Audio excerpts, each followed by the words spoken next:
Boa noite, nós estamos ao vivo hoje para o nosso seminário da terça-feira. Bem-vinda, Kátia, minha colega.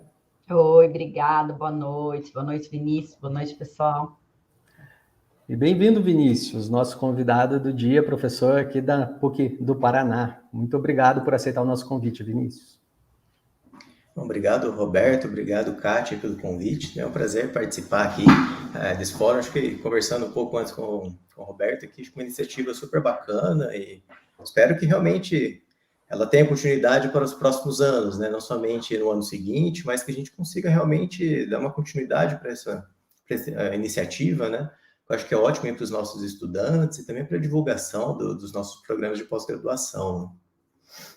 É ótimo, a gente vai conhecendo um pouquinho mais dos colegas, né? A gente sempre fala, às vezes você não conhece direito o que o colega do laboratório ao lado está fazendo, que é tanta demanda, tanta coisa movimentando rápido.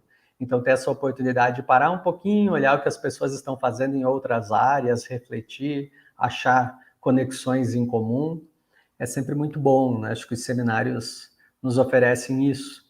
E também, enquanto fórum, essa possibilidade de nós criarmos um portfólio aí, né? Então, com o tempo a gente poder olhar e saber, ter até uma fotografia de quais pesquisadoras e pesquisadores estão atuando em quais temas aí nas diferentes instituições do Estado. Né? Então, isso é útil. E hoje, a gente estava falando antes de iniciar a transmissão, né? Hoje nós temos pela primeira vez, né, a PUC, Paraná aqui, né, sendo representada diretamente na pesquisa. Então, Vinícius, além, né, de a gente agradecer o seu aceite a participar com a gente aqui na série de seminários, seja bem-vindo por representar a nossa colega PUC. Então, a gente já passa a palavra para você, fique à vontade aí no tempo e obrigado novamente. Bem-vindo. Bom, obrigado. Vamos lá, então. Eu sou o primeiro representante da PUC no mês desse ano, né? Eu sei que tem um colega, o André, também vai fazer uma apresentação na próxima semana, tá? Já deixo o convite aí para todos para assistirem também a apresentação do André. Então, nesse seminário de hoje, né, o título aqui da minha apresentação é Mineração de Dados e Aprendizagem de Máquina com Sensores. Eu já deixo spoiler aqui para vocês que essa é uma apresentação mais em largura do que em profundidade, né? Eu sei que imagino que o nosso público aqui, né, os estudantes que estão aqui participando, deve ter uma formação bastante diversa, obviamente, a grande maioria da computação, mas cada um na sua área, né, pessoal da engenharia de software, pessoal de redes, então eu não vou focar tanto assim, por exemplo, né, em profundidade em questões mais técnicas de aprendizagem de máquina ou de mineração de dados, tá? Minha ideia aqui nessa apresentação é realmente dar um panorama geral sobre alguns problemas que eu tenho trabalhado e também, de certo modo, despertar talvez algum interesse em vocês, em possibilidades que podem ser trabalhadas, né, envolvendo a aprendizagem de máquina, mineração de dados e dados que a gente pode obter a partir de sensores, tá? Vou mostrar um pouquinho mais detalhes de algumas aplicações, mas muitas vezes a gente tem sensores em vários lugares que talvez a gente não tenha muita ideia, e na verdade esses sensores são uma rica fonte de dados para a gente poder desenvolver novas aplicações ou mesmo desenvolver pesquisa básica, né? Eu tenho um pouco pela minha opinião, né? Eu não acho que pesquisa básica é tão separado de pesquisa aplicada, tá? Desde o meu doutorado, assim, eu comecei a trabalhar muito dentro de uma aplicação e a partir dessa aplicação procurar problemas onde a gente pode tentar avançar o estado da arte desenvolvendo pesquisa básica. Então, eu acho que aplicações são, assim, um ótimo ponto de partida para a gente poder avançar em pesquisa básica. Então, não vejo tanto essa separação entre essas duas coisas. Mas, então, vou discutir um pouquinho sobre isso, tá? Antes, né, falando um pouquinho da minha formação também para os que não me conhecem, que eu acho que imagino que seja a maioria de vocês, tá? Então, sou Vinícius Souza. Em relação à minha formação acadêmica, eu fiz meu doutorado em Ciência da Computação e Matemática Computacional no ICMC da USP, né, no Instituto de Ciências de Computação e Matemática ali de São Carlos. Fui orientado pelo professor Gustavo Batista, que hoje está na University of New South Wales, na Austrália, tá? Mas até 2018, se não me engano, ele ainda era professor ali da USP de São Carlos. Durante esse meu período de doutorado, entre 2011 e 2016, eu fiz um estágio de doutorado sanduíche na Universidade do Porto. Para quem trabalha, talvez, com aprendizagem de máquina, mas talvez na área de fluxo de dados, talvez já tenha ouvido falar do nome do professor João Gama, que está aí entre os principais pesquisadores da área, né, em Portugal ou mundialmente, é um pesquisador super conhecido na área. E o meu mestrado e a minha graduação, né, eu fiz meu mestrado em ciência da computação e minha graduação em bacharelado em informática pela UEM, tá? Então, embora boa parte da minha formação, principalmente do doutorado, um pouco depois eu tenha ficado no estado de São Paulo, o início de tudo aqui aconteceu numa instituição pública paranaense, né? Então, eu sou... embora eu tenha nascido em Campinas e tudo mais, mas toda a minha infância, minha adolescência e boa parte da minha fase adulta, eu cresci em Maringá, né? Então toda a minha formação na parte de graduação ocorreu em Maringá. Na ocasião, eu fui orientado pela professora Valéria Feltrin, que foi, assim, quem me introduziu à pesquisa, assim. Eu costumo até contar para os meus orientandos, meus alunos, que eu meio que me descobri, assim, como pesquisador no meu último ano da graduação, assim, fazendo um TCC com a professora Valéria Feltrin, né? Procurei ela com algumas ideias, assim, quero trabalhar com autômato, e ela me jogou um problema ali de PLN, né, de processamento de linguagem natural, envolvendo expressões regulares, que também era algo que eu gostava, e ali eu já tive uma ideia, putz, eu gostei disso aqui, achei legal, e aí, logo depois, eu já fiz o mestrado também, sob a orientação dela, aí trabalhando com PLN também, e aí durante esse meu trabalho de mestrado, né, envolvendo, por exemplo, o desenvolvimento de ferramentas de auxílio à escrita, eu acabei conhecendo de novo uma nova área, assim, que eu me apaixonei aí, que eu sigo até hoje, que seria essa área de aprendizagem de máquina, e área de mineração de dados, né? Então, às vezes as coisas da vida demoram um pouquinho. Eu tenho alguns estudantes que estão lá no 4º ano, 3º ano, e falam, poxa, eu não gosto muito dessas disciplinas, ainda não me encontrei. Eu falo, olha, calma. Às vezes é a maneira que você enxerga alguma coisa, que você aborda um problema, te desperta um interesse que talvez você não tenha encontrado ainda, tá? Então, mesmo quem está no mestrado, né? Como eu falei, eu fiz meu mestrado em PLN, né? Em processamento de linguagem natural. Mas ali, já fazendo a minha pesquisa em processamento de linguagem natural, eu comecei a ver coisas de aprendizagem de máquina. Como que eu consigo colocar aqui um classificador supervisionado? E a partir dali, me despertou algo, não, é esse caminho que eu quero seguir. E aí, a partir do meu doutorado, eu segui nessa área, que é a área que eu estou ainda até hoje, tá? Fala um pouco também sobre minha trajetória profissional, embora, assim, aqui no Brasil a gente meio que separa isso, né, nossa trajetória acadêmica da profissional, embora eu acredito que mestrado e doutorado, embora não conte, por exemplo, para os planos de aposentadoria, eu vejo como um trabalho como qualquer outro, tá? Mas, assim, desde 2021, né, ou seja, desde o ano passado, eu sou professor adjunto do programa de pós-graduação em informática, né, aqui da PUC Paraná, né, do PPG. Então, é meu 2º ano aqui como professor da PUC. Antes disso, né, eu fiz 2 pós-doc, né, eu fiz um pós-doc na University of New Mexico, né, nos Estados Unidos, entre 2019 e 2021, trabalhando com problemas de séries temporais, com o professor Abdullah Muin, que também na área de séries temporais é um pesquisador aí bastante conhecido na área. E antes ainda eu tinha feito também um pós-doc com o meu antigo orientador de doutorado, então fiz um pós-doc ainda no ICMC, meio que dando uma certa continuidade, alguns trabalhos que eu desenvolvi durante meu doutorado, e também auxiliando ali de maneira informal, de certo modo, né, na orientação de alguns alunos de doutorado do meu antigo orientador, né, que estavam trabalhando ali em temas correlatos também com o meu doutorado, então foi possível, assim, fazer um intercâmbio e ajudar nessa supervisão de maneira bem interessante, que ainda hoje, ainda tem publicações que acabam surgindo dessas parcerias que aconteceram aí desde 2018, né? Às vezes as coisas demoram um pouquinho para sair, mas foi, assim, um papel que eu tive de orientação, assim, também desses alunos, né?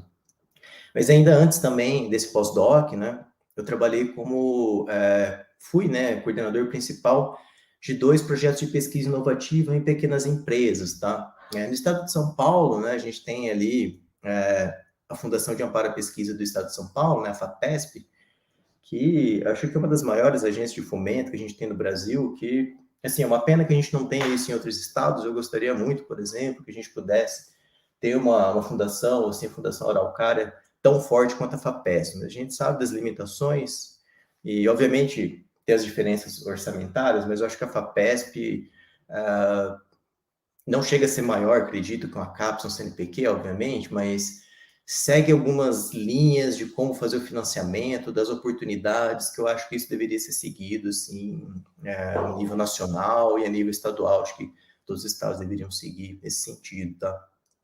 Então, a FAPESP, ela possui, entre as diferentes linhas de financiamento de pesquisa, existe essa linha de pesquisa chamada Pesquisa Inovativa em Pequenas Empresas, tá? Que a ideia é você propor uma ideia de pesquisa que seja conduzida dentro de uma empresa, né? Dentro de uma pequena empresa, né? Uma empresa que tem até 200 funcionários, tá? E aí, a ideia é que eles te financiam com valores, acho que hoje esses valores já estão atualizados, mas quando eu fiz, cada projeto tinha um valor de R$200 mil para ser conduzido aí no período de 9 meses, tá? Que seria realmente a parte que você, durante esses 9 meses, vê a possibilidade, de fato, aquela sua pesquisa virar um produto comercial, e logo depois teria uma segunda fase aí de 2 anos, que aí tem um financiamento que chega a próximo de R$1 milhão, em que de fato aí você desenvolve o seu produto, né? Mas o grande diferencial dessa linha de financiamento é de fato você estimular a pesquisa dentro de pequenas empresas, tá? Isso a gente vê com bastante dificuldade, né?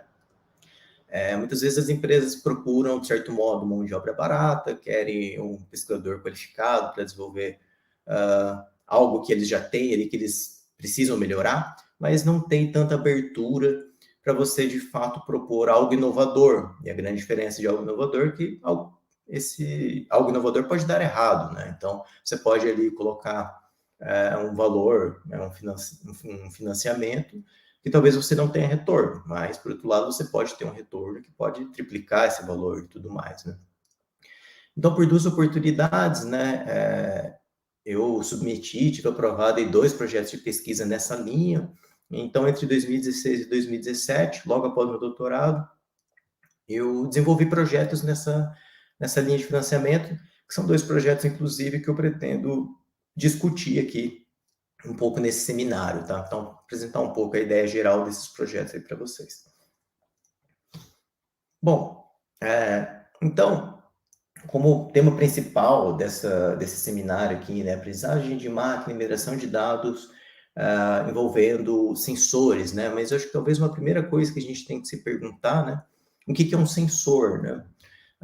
Sensor é uma palavra muito comum, a gente utiliza corriqueiramente, mas talvez a gente nunca parou muito bem para pensar o que de fato significa um sensor, né? Então, deixei aqui uma pequena definição, né?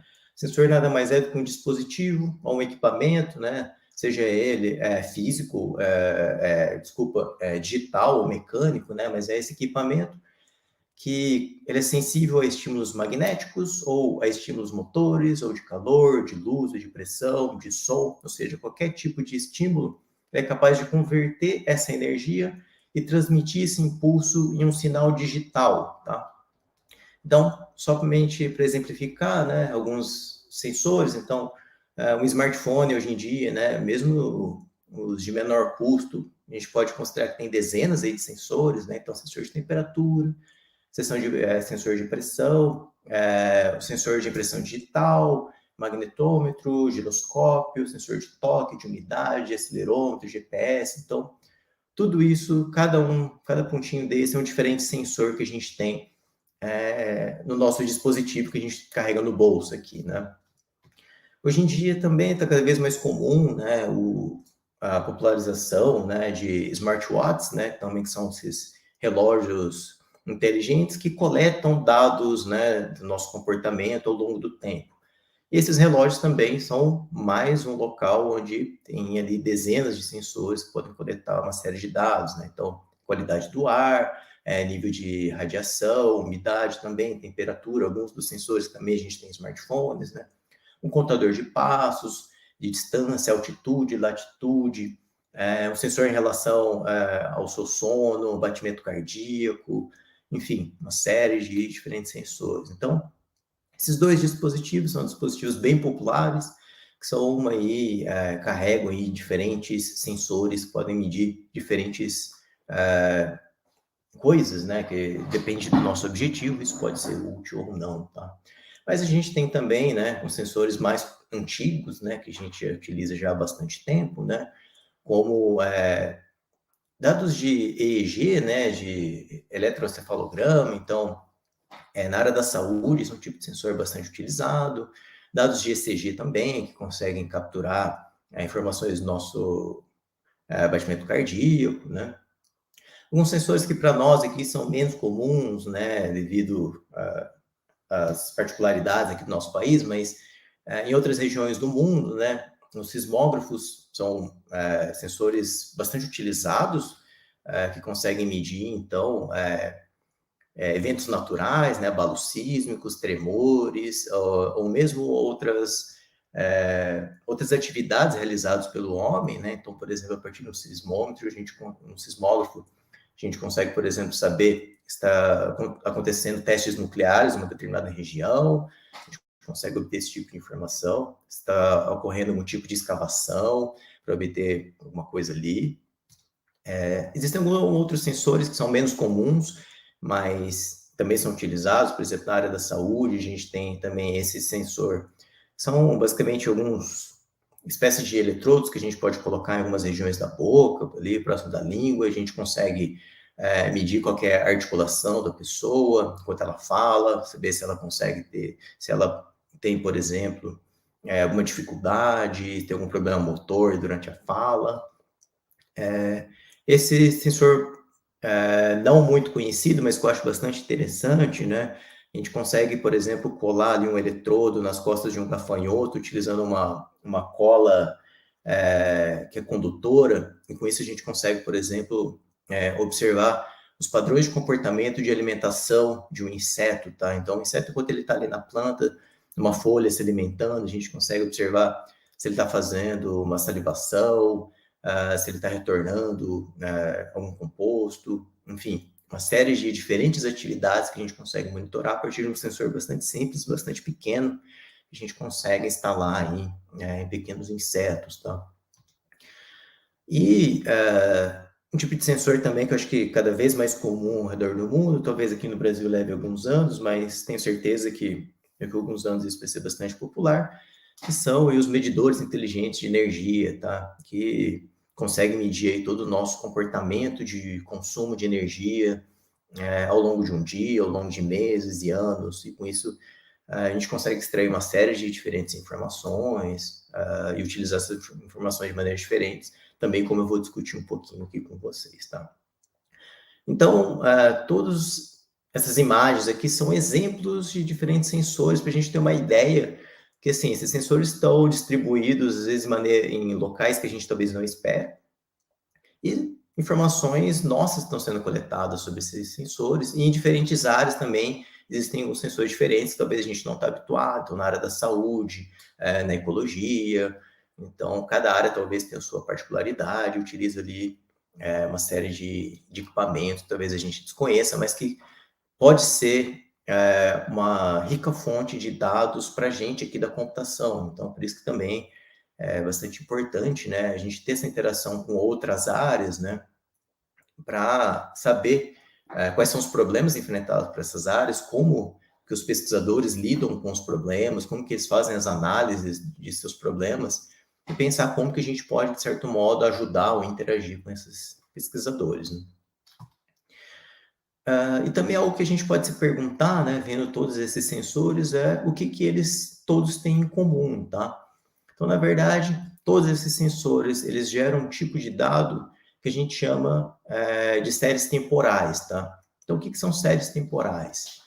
Séries temporais são dados que são gerados de maneira contínua ao longo do tempo, então são séries de observações reais obtidas ao longo do tempo e obtidas de maneira igualmente espaçadas, né? Então, por exemplo, a cada 1 milissegundo a gente vai ter sempre uma observação, né? Então, nunca existe uma variação entre a medição dessas observações, tá?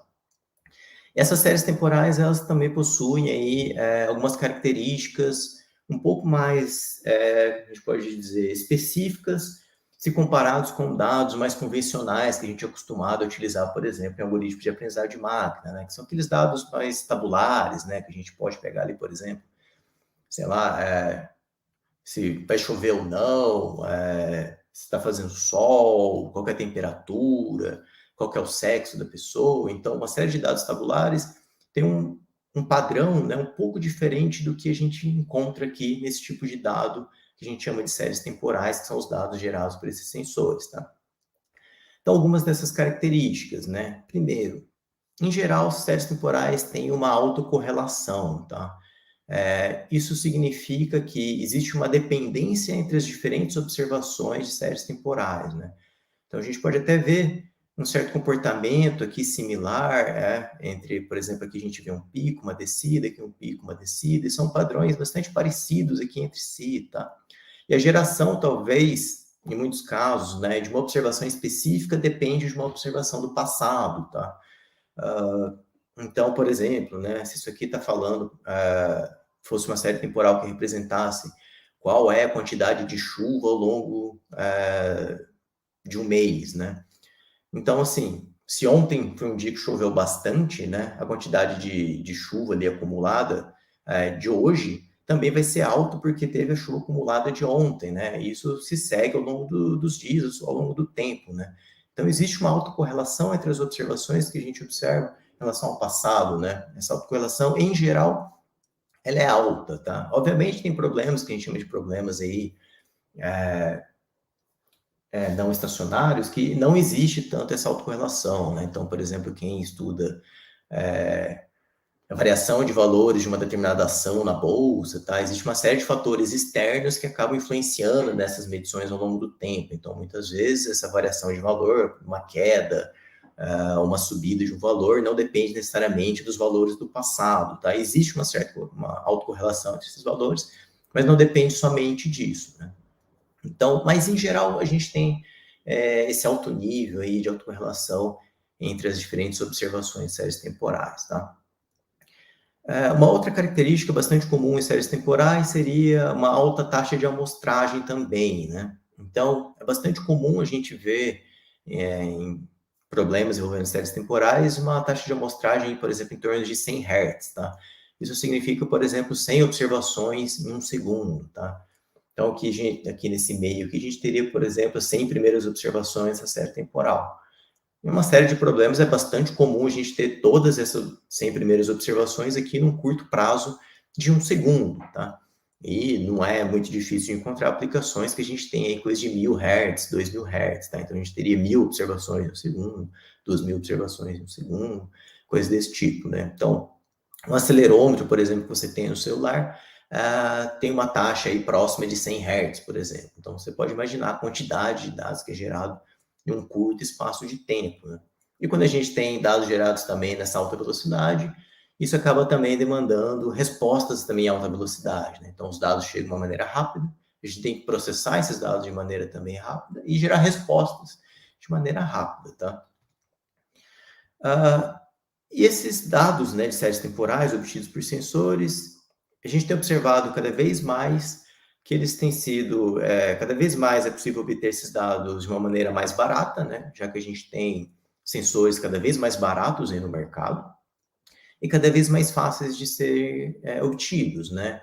Então, assim, antigamente era muito mais complicado você desenvolver um sensor, hoje em dia, nos últimos anos, os últimos 10 anos, 5 anos, a gente tem essas placas de Arduino, por exemplo, que a gente tem aí várias pessoas curiosas que querem trabalhar com sensores e conseguem desenvolver um sensor aí com pouco esforço, né? Talvez olhando ali um tutorial, seguindo ali alguns fóruns, consegue ali fazer uma certa programação, já consegue, por exemplo, sei lá, medir a temperatura, medir a luminosidade e a partir daí tomar uma certa ação com base nesses dados, né? Então, esses sensores estão cada vez mais fáceis realmente da gente conseguir. Hoje em dia, a gente não precisa construir um sensor desse, né? A gente consegue meio que comprar ele pronto e aí fazer ali uma certa programação e a gente consegue utilizar, né? Então, por isso que são aí dispositivos que hoje em dia estão cada vez mais populares, né? E o que eu vejo de principal vantagem desses sensores, né, é que eles são uma rica fonte para os algoritmos de aprendizagem de máquina, tá? Isso nos ajuda quando a gente une essas duas coisas, né, esses dados de séries temporais obtidos por sensores e algoritmos de aprendizagem de máquina, a gente consegue desenvolver diferentes aplicações que a gente pode chamar, de certa maneira, de aplicações inteligentes, né? Então, não são aplicações simplesmente ali com if, then else, mas aplicações que a gente consegue embutir ali um classificador de aprendizagem de máquina para tomar alguma decisão mais próxima do que um humano tomaria, ou então talvez algumas decisões que talvez até mesmo o humano teria alguma dificuldade ou que levaria mais tempo para tomar, né? E aí, quando a gente consegue fazer isso, a gente consegue ter aplicações mais interessantes, né? Alguns exemplos, né? Eu vou discutir mais um pouco nos próximos slides, mas só para ter uma ideia um pouco geral, né? O que a gente pode aplicar de algoritmos de aprendizagem de máquina nesses dados, né? Então, tem classificação, a gente pode fazer predição de valores futuros, a gente pode fazer agrupamento de dados, a gente pode fazer descoberta de padrões frequentes, né? Que isso, nesse contexto de séries temporais, a gente chama de motifs. A gente pode fazer extração de shapelets, tá? Que são pequenas subsequências dessas séries que a gente pode utilizar em problemas de classificação. A gente pode fazer descobertas de novidades, então, surgimento de novos padrões. Isso nos ajuda, por exemplo, a fazer uma análise de dados com esse tipo de dados de séries temporais. A gente pode fazer detecção de anomalias. Então, a gente pode identificar, então, algum determinado problema, né? Se a gente está observando ali um comportamento diferente da nossa série temporal, né? Um comportamento diferente do que é esperado nessa nossa série temporal, do que a gente observou no passado, né? Com isso, a gente pode detectar uma anomalia, identificar, por exemplo, sei lá, se o maquinário está com um determinado problema, se a gente está utilizando ali um sensor de vibração, uma determinada máquina, algo desse tipo, tá? Mas eu vou falar um pouquinho mais sobre cada uma dessas tarefas de aprendizagem de máquina, no contexto aí desses dados obtidos por sensores, tá? Como eu falei anteriormente, talvez são dados que são um pouquinho diferentes do que a gente tem ali em dados mais convencionais, né, dados tabulares, né? Então, alguns exemplos de tarefas que a gente pode realizar com esses dados, né? Acho que talvez uma das tarefas mais popular que a gente pode realizar com esses dados é a tarefa de classificação, tá? Quando a gente está no contexto aí de séries temporais, muitas vezes a gente precisa fazer tanto a segmentação dos dados quanto a classificação. Então, muitas vezes são duas tarefas que acabam acontecendo ali meio que em paralelo, tá? Então, só deixei aqui como exemplo, tá? Estou deixando aqui a referência de algumas das imagens, alguns dos exemplos aqui, por exemplo, nesse caso, né, do artigo de onde eu retirei essa imagem aqui, tá? Então, a gente pode fazer, por exemplo, uma análise biomecânica do movimento de equinos, né? Então, aqui a gente tem a foto desse cavalo, que a gente pode ver que tem um vermelhinho aqui, né? Um pequeno colar desse cavalo, né? Nada mais é do que um acelerômetro, né? Um sensor de movimento que foi instalado nesse equino. E aí a gente pode medir, né, o comportamento, o movimento desse equino ao longo do tempo. E aí isso vai me gerar uma série temporal como essa daqui, que tem, por exemplo, 1000 observações, né? E aí, a partir dessa série temporal, a gente pode segmentar essa série em diferentes pedaços, né? Então, a gente vai extrair subsequências dessa série. E depois que a gente extrai essas subsequências, né? Onde que termina, onde que começa, onde que termina uma determinada movimento, por exemplo, desse equino, a gente precisa classificar, né, dar uma classe, né, para essa subsequência, né? Então, aqui nesse caso, tem essa série temporal com 1000 observações, a gente pode observar que aqui, entre 0 e 200, tem aqui um comportamento, só que o equino está de pé, né? Ele não está realizando nele nenhum movimento, mas ele está simplesmente ali em pé. Aqui a gente já consegue observar um comportamento dele caminhando, aqui dele fazendo um trote, aqui dele fazendo um galope, e aqui, por exemplo, ele se alimentando, tá? Então, a gente pode ver aqui, a partir de dados de acelerômetro, como realmente existe um padrão, né, de comportamento ao longo do tempo que é realmente diferente, né? Então, a gente pode, é claro que essa parte aqui que o equino ele está caminhando é bastante diferente, essa parte do trote, né? Que a gente consegue ver alguns picos, aqui algo mais linear, tá? Então, a partir de uma longa série dessa, a gente pode segmentar ela em várias partes e aí fazer a classificação dessas várias partes, tá? Então, talvez em vários casos vocês ouçam aqui eu falando sobre subsequências, tá? Então, em séries temporais, normalmente a gente tem bastante interesse em extrair padrões de uma longa série, e normalmente esses padrões são padrões menores que estão aqui localizados em pequenas regiões dessa série, que é isso que a gente chama de uma subsequência, então, de uma série temporal, tá? Então, esse aqui é somente um exemplo de segmentação e classificação que pode ser aplicado nos mais diferentes problemas, tá? Então, talvez você até mesmo aí no seu celular, quando ele identifica que você fez uma corrida, identifica que você estava descansando, o seu smartwatch que te avisa que você estava muito tempo sentado. Então, são tarefas como essa aqui que acabam sendo realizadas ali, tá? Por detrás dessa aplicação. Um outro exemplo que é bastante interessante seria a descoberta de motifs, tá? Então, uma motif nada mais é também do que uma subsequência dentro de uma longa série temporal, que essa subsequência ela acaba se repetindo em várias partes diferentes dessa série, tá? Então, se a gente olhar aqui um dado como esse, aqui também tem um dado com 350 mil observações, então uma série bastante longa, que olhando assim a princípio, a gente não identifica muita coisa, né? Olhando ela de maneira global. Essa é uma série obtida por um exame chamado eletrooculograma, né? Que basicamente são eletrodos que são instalados na pele, aqui perto da região dos olhos, e consegue medir aqui o seu movimento da pupila, o movimento de algumas regiões do seu olho. Aqui nesse caso foi medido o movimento dos olhos de um paciente enquanto ele dormia, tá? Mas, em geral, isso é também utilizado para fazer alguns exames, por exemplo, uma incidência de uma luz no olho de um paciente, observando qual que é a resposta, né, da pupila, a resposta do movimento dos olhos em relação à incidência dessa luz, tá? Mas também tem algumas pesquisas que fazem essa coleta de dados aí enquanto o paciente está em repouso, tá? E a partir de dados como esse daqui, a gente pode buscar, então, poxa, né? Será que existem subsequências menores, né, de pequenas observações, por exemplo, de 4 segundos, aqui dentro dessa longa série, que acaba se repetindo em várias partes, né, ao longo do tempo, né? Então, aqui eu só deixei como exemplo, né, 3 padrões que foram extraídos, né, que foram extraídos dessa longa série.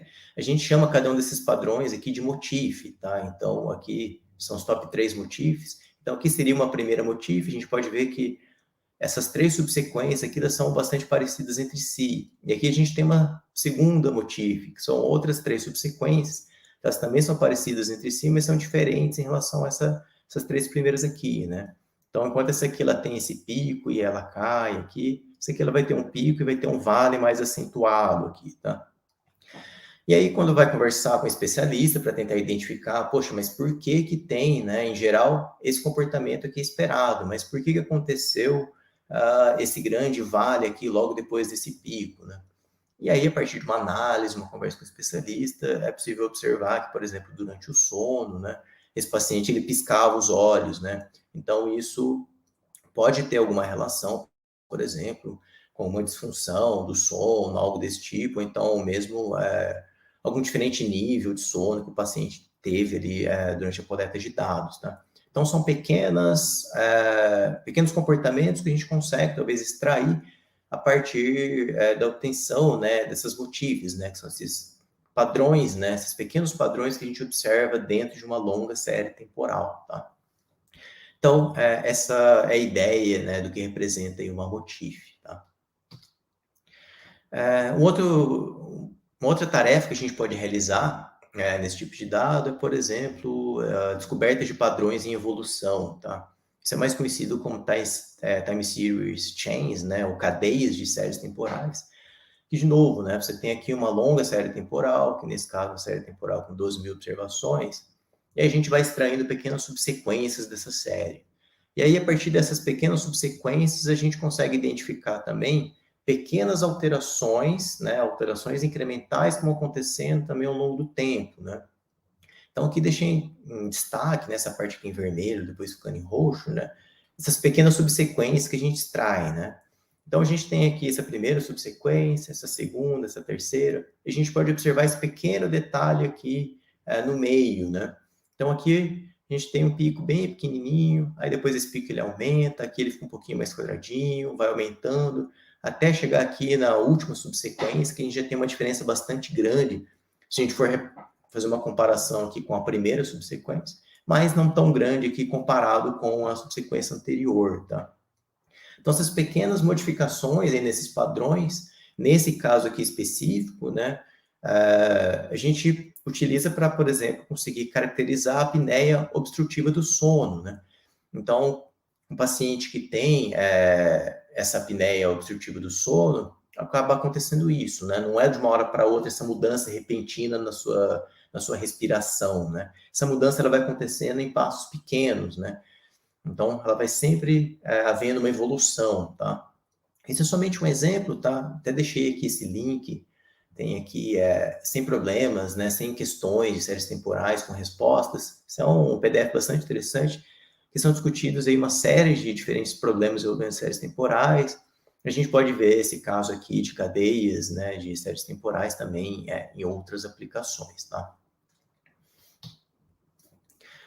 Eu comentei também ali no começo, né, falando sobre shapelets, tá? Então, assim como em algoritmos de aprendizagem de máquina mais convencionais, a gente tem o problema de alta dimensionalidade, aqui em séries temporais, então já dá para observar que isso pode ser algo bastante comum também, né? Então, aqui nesse exemplo, eu tenho um problema com 4 classes. Vamos imaginar que isso aqui são exemplos, né, de cada uma dessas classes. Aqui, nessas imagens, a gente tem que cada uma das classes tem aí um pouco mais de 200 observações, tá? Como se fossem 200 diferentes atributos no meu classificador. Tudo bem que 200 atributos não chega a ser uma alta dimensionalidade, mas em séries temporais pode ser bem simples a gente ter problemas aí com 1.000, 2.000, 3.000 observações, ou seja, um problema aí que você precisa lidar com 3.000, 5.000 atributos, tá? E aí a gente pode pensar em maneiras de a gente, por exemplo, fazer a redução dessa dimensionalidade. E aqui que entra a questão do shapelet, né? Então, o shapelet nada mais é do que uma subsequência ainda menor que a gente consegue extrair de uma série temporal um pouco mais longa. Então, no problema de classificação, essa série temporal aqui em roxo, consigo extrair uma pequena subsequência aqui em torno de 15 ou 20 observações, que além da gente conseguir fazer a redução da dimensionalidade, a gente também consegue discriminar melhor as nossas classes, tá? Então, aqui só deixei como ilustração, tá? Se a gente extrair shapelets aqui de cada uma dessas classes, a gente consegue, por exemplo, colocar isso no plano, e aí a gente consegue separar essas 4 classes aqui de maneira bastante simples, né? Então, a gente pode ver que essas 4 classes aqui estão totalmente separáveis, né? Então, qualquer classificador aqui conseguiria resolver esse problema de maneira bastante simples, utilizando um conjunto muito menor de observações dos nossos exemplos, né? Agora, se a gente utilizasse talvez aqui em torno de 250, 300 observações, talvez essa separação não seja tão simples de ser realizada, tá? Então, quando a gente está trabalhando com problemas de classificação de dados obtidos por meio de sensores, né, ou de séries temporais, a extração ou a descoberta de shapelet pode ser um ótimo caminho, na maioria dos casos, a gente conseguir construir classificadores que sejam mais precisos e também que sejam mais eficientes em termos de tempo, tá? Então, também deixei aqui 2 referências interessantes, tá? De artigos que realizam essa extração aí de shapelets para o problema de classificação de séries temporais. Bom, aqui eu, até agora, fiz meio que um apanhado, uma geral dessas diferentes tarefas que a gente pode realizar com séries temporais, mas eu quero passar por algumas aplicações que eu já trabalhei ou que eu tenho trabalhado atualmente, aí, envolvendo dados obtidos por meio de sensores, tá? E aplicando algoritmos de aprendizagem de máquina, tá? Então, eu vou basicamente falar aí de 6 diferentes aplicações, mas vou dar um destaque um pouco maior aqui, acho que nas 2 primeiras aplicações que foram que eu fiquei mais tempo trabalhando aí ao longo da minha trajetória, tá? Então, a primeira aplicação é o programa de identificação automática de insetos, tá? Já deixo aqui o registro, né, dos principais pesquisadores desse projeto, né, que é o professor Gustavo Batista, que foi o meu orientador de doutorado, e também o professor Emil Kyogo, né, que na época também foi supervisor, né, do professor Gustavo no pós-doc dele. Eu tive ali uma pouca interação, mas esse projeto meio que surgiu aí de uma discussão, uma ideia entre os dois, tá? Eu, como aluno de doutorado em 2011, comecei a trabalhar com esse projeto, né? Esse projeto ele teve o seu pontapé inicial ali em 2010. Em 2011, eu comecei a trabalhar mais intensamente nesse projeto, e ainda hoje acabo realizando algumas pesquisas eventuais, né, algumas colaborações ainda em relação a esse projeto, tá? Então, o projeto é bastante interessante, já teve aí uma série de financiamentos, né? O último financiamento da USAID, já teve o financiamento do Bill e Melinda Gates Foundation, da FAPESP, da Vodafone, e também financiamento da Google, tá? E, assim, além desses pesquisadores, né, que foram os principais pesquisadores, também é importante destacar, foi um projeto que envolveu, assim, dezenas de estudantes, então, talvez, muitas das coisas que eu vou falar aqui, eu tive participação, mas também sempre junto com outros pesquisadores, né, outros alunos de doutorado, de mestrado, tá? Que é bastante gente para eu listar aqui, mas foram aí dezenas de pessoas que passaram aí por esse projeto. Então, qual que é a ideia de realizar a identificação automática de insetos, né? Então, tudo isso começou com o desenvolvimento de um sensor. Na sua primeira versão era só um feixe de luz, assim. Então, assim como a gente tem ali um controle remoto que tem ali um emissor de um sinal, era mais ou menos assim que a gente tinha. Então, um pequeno feixe de luz. Mas aí, já nessa última versão, a gente já conseguiu meio que transformar esse feixe de luz meio que numa cortina de luz para a gente conseguir aí ter uma maior cobertura dos nossos dados. A gente já vai entender isso por quê, né? Então, a ideia aqui era o seguinte, né? Foi desenvolvido um sensor que basicamente aqui conta com duas partes principais, três partes principais, que primeiro aqui a gente tem um emissor de luz. Então, imagina que tem aqui um emissor de luz LED ou de luz infravermelho de um lado, e numa outra extremidade a gente tem um receptor de luz que fica medindo qual é a variação dessa luz ao longo do tempo, né? Aqui no meio desse dispositivo, a gente acabou instalando aí alguns espelhos que, na verdade, só servem aí para conseguir fazer a reflexão dessa luz, né, por todo o espaço, né? Então, ao invés de a gente ter um feixe simples de luz, quando a gente tem esse par de espelhos aí, né, um na frente do outro, a gente consegue fazer com essa luz, ela vai se transportando durante toda essa região aqui, formando como se fosse uma cortina de luz, tá? Então, basicamente é isso. Aqui tem um emissor de luz, um receptor de luz, que fica medindo a variação dessa luz ao longo do tempo. E assim que o inseto ele cruza, né, ele atravessa por essa luz, a gente consegue medir, então, a oclusão dessa luz. E essa medição dessa oclusão nos gera uma série temporal, que é basicamente, a gente pode até ouvir isso aqui como se fosse um sinal de áudio, tá? Então, isso aqui é bastante parecido com ouvir realmente um inseto cruzando, tá? O que é bastante interessante que, a partir dessa oclusão dessa luz ao longo do tempo, né, a gente consegue observar uma informação que a gente viu que era uma das informações mais importantes para conseguir fazer essa identificação do inseto, que é obter qual que é a frequência de batida de asas do inseto. Então, assim que ele cruza essa luz, a gente consegue obter essa variação e medir qual que é a velocidade que o inseto ele bate as suas asas. E diferentes espécies de insetos têm uma diferente frequência de batida de asas, e com isso a gente consegue construir um classificador e fazer a identificação automática desses insetos. Então, só para vocês terem uma ideia, esse aqui é um sinal que a gente obtém, né? Esse aqui é um sinal real, obtido quando uma abelha fez o cruzamento aqui, né? Cruzou para essa luz, tá? Então, a gente tem aqui um pequeno ruído de fundo que acontece antes e depois, né, dessa etapa de cruzamento. Aqui a gente tem um início, né? Logo quando a abelha começa a fazer o cruzamento dessa luz, e aqui quando ela termina de fazer esse cruzamento. Então, a gente pode ver que é um sinal bastante curto, né? Esse sinal aqui ele não tem nem um segundo, né? Então, assim, são milésimos de segundo que leva esse cruzamento, e com isso a gente já consegue extrair aí algumas informações, tá? Para a gente conseguir fazer essa identificação automática, a gente precisa realizar uma série de passos para conseguir fazer isso, né? Então, vou falar aí um pouquinho sobre esses passos. Então, um dos primeiros passos para a gente conseguir construir um classificador supervisionado, né, para fazer essa classificação automática, a primeira coisa que a gente tem que fazer é fazer uma coleta de dados, né? Vocês aí vão imaginar, se a gente soltar ali, colocar um sensor na natureza, como que a gente faria, né, para fazer essa coleta de dados, né? Então, cada vez passaria um inseto diferente, a gente não saberia a classe dele, a gente não ia ter ali dados rotulados de maneira confiável para a gente ter o nosso conjunto de dados para conseguir construir esse classificador.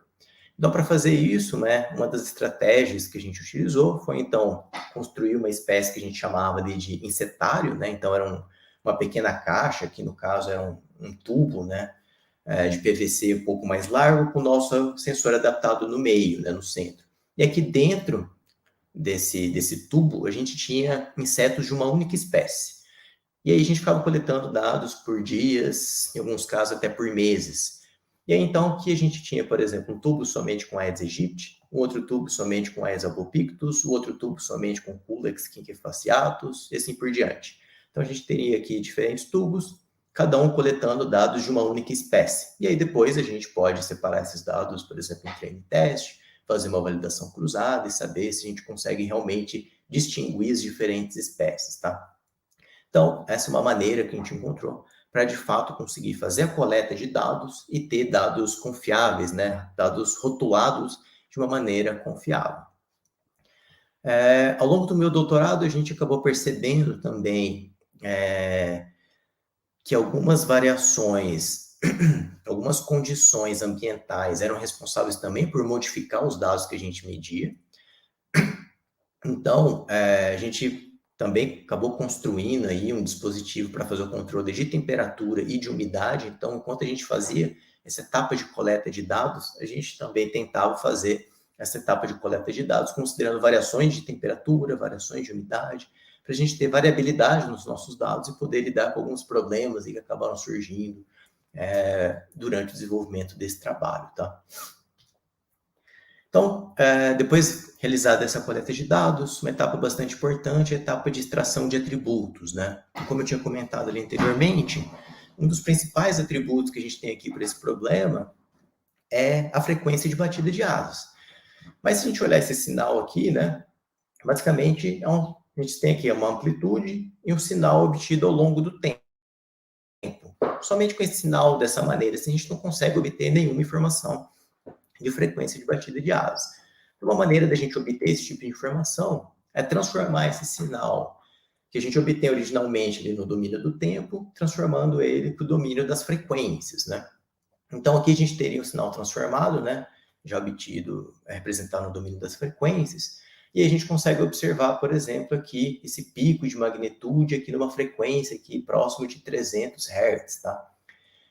Esse maior pico aqui, ele representa justamente qual que é a frequência de batida de asas desse inseto. Então, para aquele exemplo que eu mostrei ali anteriormente, aquele inseto que cruzou, ele tem aqui uma frequência de batida de asas em 306 Hz, né? Então, em um segundo, ele bate a asa ali 306 vezes, tá? E anteriormente também tinha mostrado para vocês de que a gente acabou percebendo que essas variações de temperatura acabavam influenciando nessa informação que é importante, que é a frequência de batida de asas, né?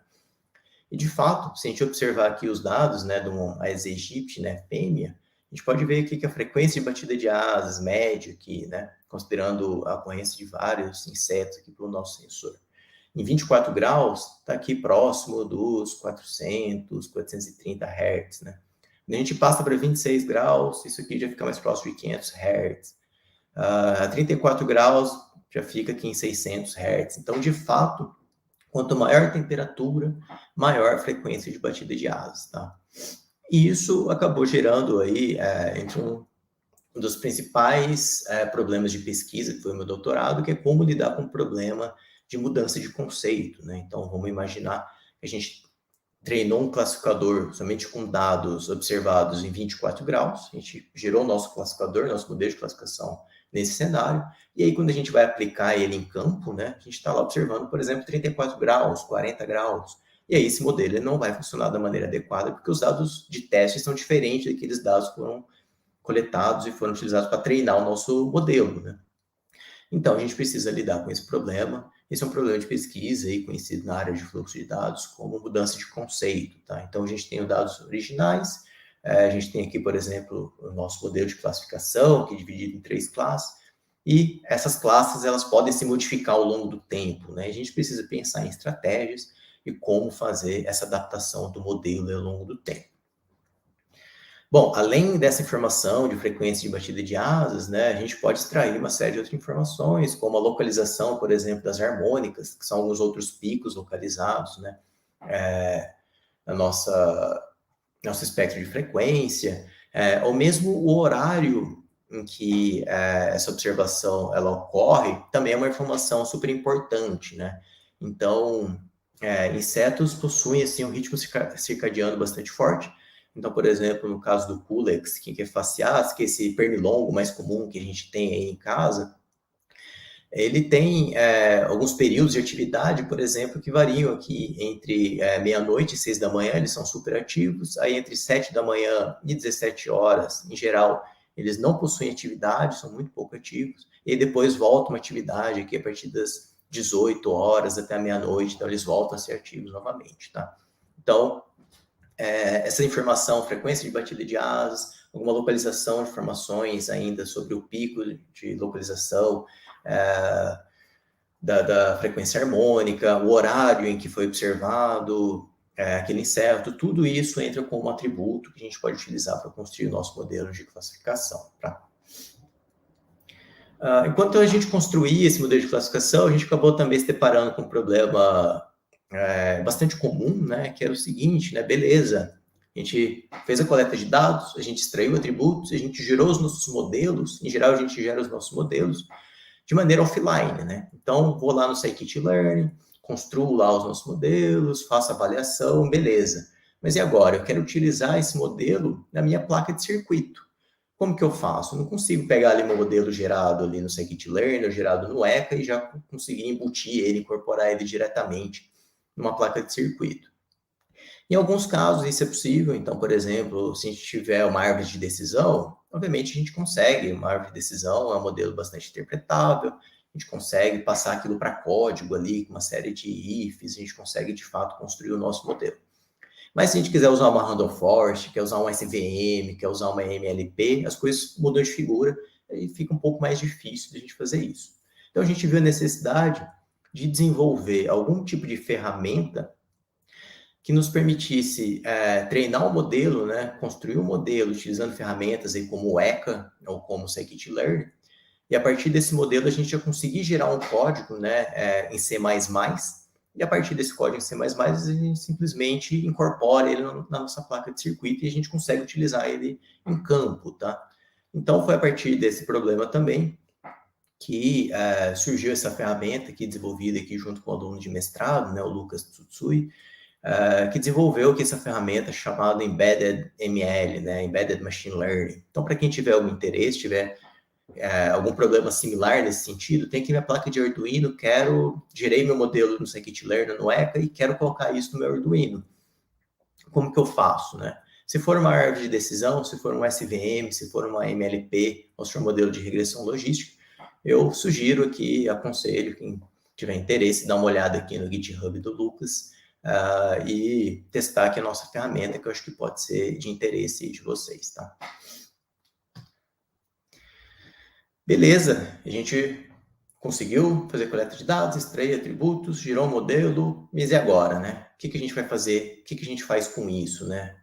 Aí a nossa ideia era utilizar aquele pequeno sensor que eu mostrei ali anteriormente dentro de uma armadilha, a gente chama de uma armadilha inteligente, que é capaz de fazer a detecção desse inseto e fazer a captura somente de insetos que a gente tem interesse, tá? Qual que é a necessidade de ter uma armadilha inteligente, tá? Então, essa armadilha pode ser utilizada tanto na agricultura, para pegar insetos que são pestes agrícolas, ou mesmo em saúde pública, né? A gente, obviamente, conseguir tirar aí do meio ambiente, né, insetos que são transmissores de doenças, a gente consegue ajudar, pelo menos, né, a mitigar aí um problema grande que a gente tem aí no nosso país, né? Então, só para vocês terem uma ideia, né, na agricultura, como que é feito essa etapa de coleta, etapa de captura de insetos, né? Muitas vezes na agricultura, somente ter uma estimativa da população das diferentes espécies que a gente tem no campo já é uma informação bastante valiosa para pensar em estratégias de como cuidar ali no manejo de pragas, tá? E atualmente como isso é feito, tá? Basicamente utilizado uma armadilha adesiva. Isso aqui é uma folha com cola que fica ali no campo por vários dias. Os insetos vão lá, são atraídos pela cor e acabam sendo grudados aí nessa armadilha. Qual que é o problema disso, né? Tudo bem, é uma solução super prática, de certo modo, né? Somente lá no campo instalar a armadilha, é super barata, né? Mas um dos primeiros problemas, né? Ela captura qualquer tipo de inseto, né? Inclusive insetos que são polinizadores, né? Então, a gente tem uma abelha, por exemplo, que desempenha um papel bastante importante no meio ambiente, ela acaba sendo capturada por esse tipo de armadilha.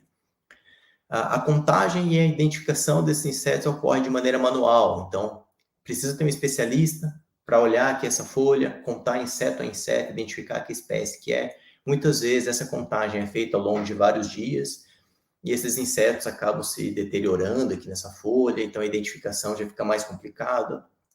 Então isso depende do especialista e tem um atraso grande aqui na resposta, né? Então, às vezes um inseto aqui, uma praga, ela é colada aqui nessa folha, capturada aqui nessa folha no dia 1, só vai ser analisada daqui 7, 15 dias, tá? Então existe um grande atraso entre o momento que isso é capturado até o momento que ele é analisado. Se a gente tiver, então, uma armadilha que consegue capturar de maneira seletiva, então, né? Vamos imaginar que a gente tem ali um classificador e a gente consegue, então, identificar se cruzou um inseto é uma abelha, eu não vou fazer a captura. Eu vou ele para o interior da armadilha e faço a captura dele. Então, se a gente consegue fazer essa captura de maneira seletiva, a gente já tem um ganho aí, né? Essa contagem da quantidade de insetos e também a identificação dessas espécies é realizada de maneira automática, já que a gente tem um classificador supervisionado, tá? E não precisa de qualquer supervisão humana, né? Durante ali o momento que a armadilha está em campo para fazer essa captura, tá? Essas respostas, elas também podem ser obtidas em tempo real. Então, enquanto a gente tinha aquele atraso de 7 dias, 15 dias, né? A gente pode ter ali um aplicativo que se conecta com a armadilha e a gente consegue obter essas distribuições, né, de diferentes populações de insetos ali em tempo real, tá? Aqui eu vou deixar rapidinho um vídeo que demonstra o funcionamento dessa armadilha. Então, eu já ouvi até, talvez até de alguns colegas falando, legal isso, mas parece muito forçação de barra, né? Eu sei que às vezes pode parecer que as coisas não funcionem, de fato, é um trabalho que já dura aí mais de 10 anos de bastante trabalho, mas a gente conseguiu chegar no nível de fato, a gente conseguir utilizar essa armadilha em campo, tá? Então aqui, se a gente reparar aqui nessa parte superior, aqui é onde tem aquele nosso sensor, e aqui é o interior da armadilha. Vou dar um play aqui, a gente pode observar aqui nessa parte superior, que algumas vezes alguns insetos vão aparecer aqui, e eles são sugados aqui para o interior da armadilha.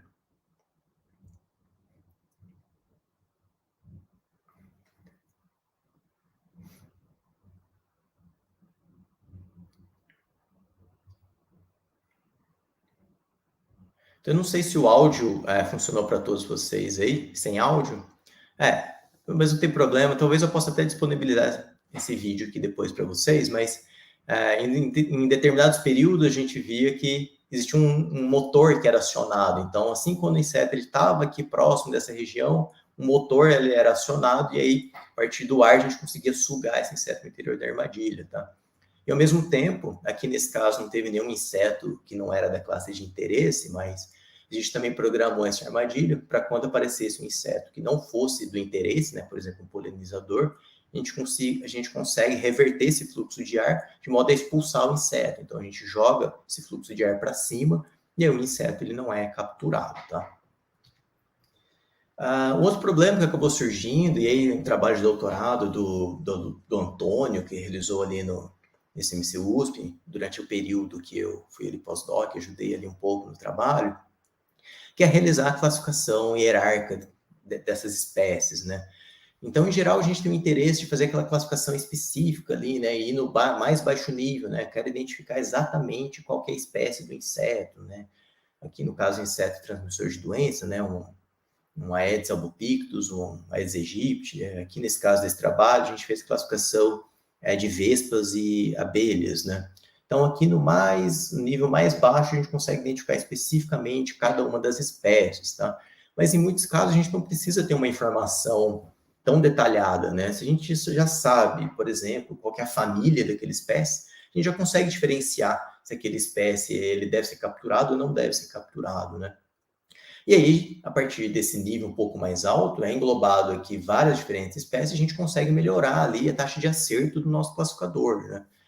Então, esse foi um trabalho bastante interessante, que a gente, de fato, aqui fez uma coleta de dados em campo, fazendo uma coleta de dados aí de um grande número de diferentes espécies de vespas e abelhas, e a gente apresentou aqui nesse artigo, né, essa classificação hierárquica, então, considera aí os diferentes níveis de hierarquia, tá? As diferentes taxonomias de uma espécie de inseto.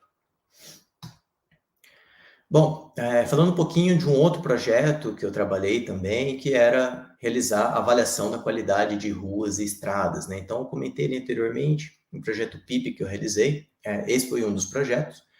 Então, vamos imaginar que a gente tem aqui duas ruas, né? Então, aqui eu tenho foto de duas ruas. Novamente, olhando aqui pelas imagens, né, a gente consegue ver que essa rua aqui da esquerda tem uma qualidade melhor, essa rua aqui da direita tem uma qualidade bem ruim, né? E a gente pode pensar como que a gente consegue construir uma abordagem, uma estratégia para, de fato, conseguir fazer essa avaliação da qualidade, mas que seja uma avaliação também de baixo custo, né? Então, atualmente, né, o que é utilizado hoje para fazer uma avaliação da qualidade são alguns equipamentos que são bastante caros, né, como, por exemplo, um perfilômetro inercial laser, esse caso aqui da esquerda, que é uma adaptação de um equipamento que é instalado em um veículo, e aí tem uma série de sensores que conseguem medir, então, a qualidade aqui do asfalto.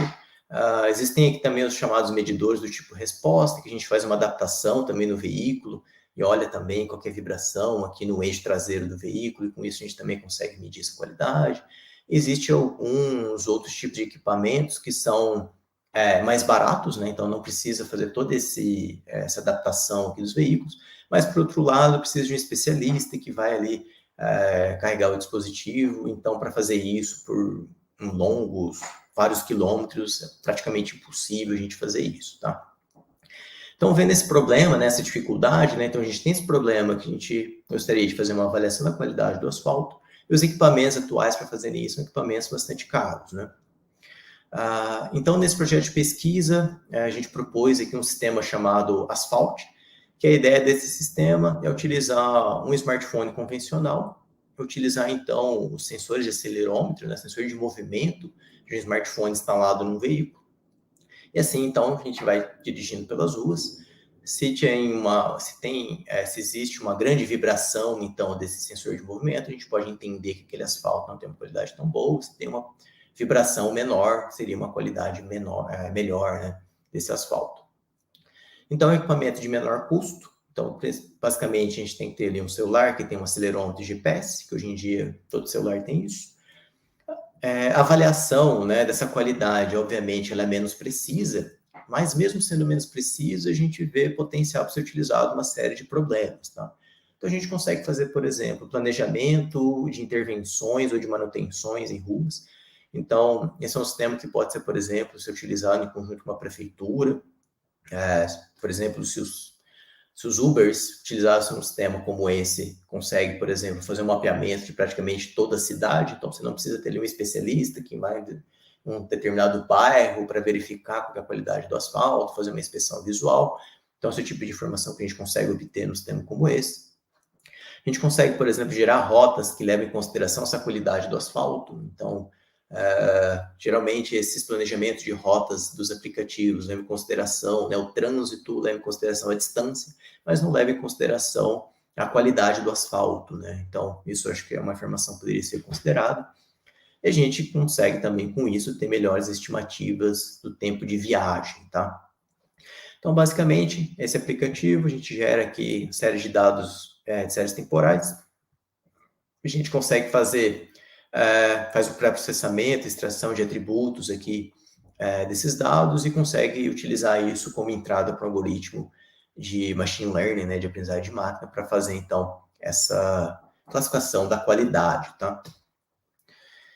Aqui também, né, um dos desafios desse projeto foi realizar a etapa de coleta de dados, tá? Então, assim, na maioria desses problemas, na verdade, você ter dados de qualidade acaba sendo um grande diferencial, tá? Mais do que você ter um super algoritmo de classificação. Então, se você tiver bons dados, você já está num bom caminho, né? Então, uma das dificuldades que a gente tinha era realmente como que a gente faria a coleta e a rotulação desses dados, né? Então, a gente fez uma coleta em 5 diferentes classes, tá? Então, 4 classes que consideram a qualidade, então, bom, médio, ruim e péssimo, e também a gente consegue também classificar a partir do movimento, né, do acelerômetro, se o motorista passou por algum tipo de obstáculo, como uma lombada, como um tachão, como uma travessia elevada, como uma valeta, coisa desse tipo, tá? E para fazer essa etapa de coleta de dados, né, a gente basicamente foi fazendo a gravação de vídeos durante a nossa coleta, né? Então, enquanto o motorista dirigia o veículo, a gente armazenava aqui os dados de acelerômetro e fazia o registro em vídeo. E aí o especialista tinha que fazer a análise aqui de trechos de vídeos, né, de pequenos segundos, e atribuir uma classe para cada um desse vídeo, tá? Cada um desses vídeos. Na prática, talvez alguém pode pensar, poxa, mas então por que você já não usa diretamente vídeo para fazer essa avaliação, né?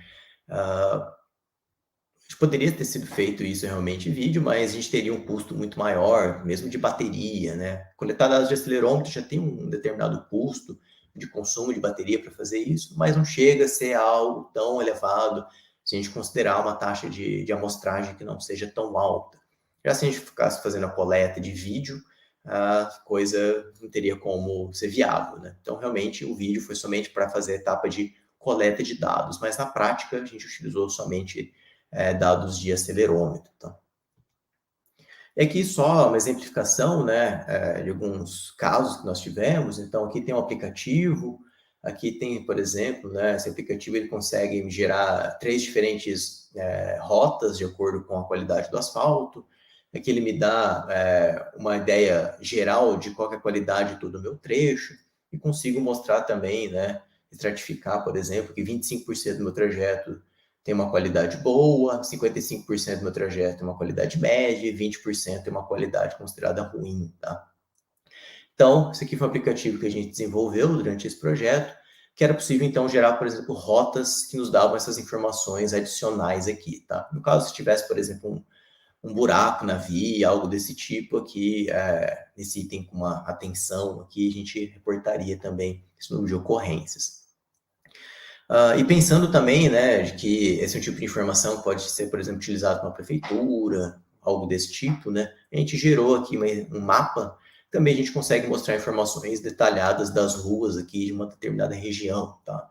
Então, o que a gente pode marcar aqui com PIN, a gente consegue pegar a região, por exemplo, de acordo com o raio, ou então por um bairro, algo desse tipo, tá? Também gerar algum tipo de relatório com base nessas informações, tá? Então, esse foi o segundo projeto que eu acabei trabalhando, envolvendo, então, essa etapa, esse problema que a gente resolveu aí utilizando dados de sensores, mas em conjunto com algoritmos de aprendizagem de máquina, para conseguir, na verdade, transformou isso num problema de classificação, para conseguir retornar, então, a qualidade aqui do pavimento de ruas de uma determinada cidade, tá? Alguns outros problemas que eu vou passar aqui um pouquinho mais rápido, até pelo nosso tempo aqui. Alguns trabalhos que eu trabalhei, que eu participei principalmente durante o meu pós-doc na UNM, de 2019, e ainda tenho trabalhado algumas coisas, por exemplo, o problema de monitoramento de estações sísmicas, tá?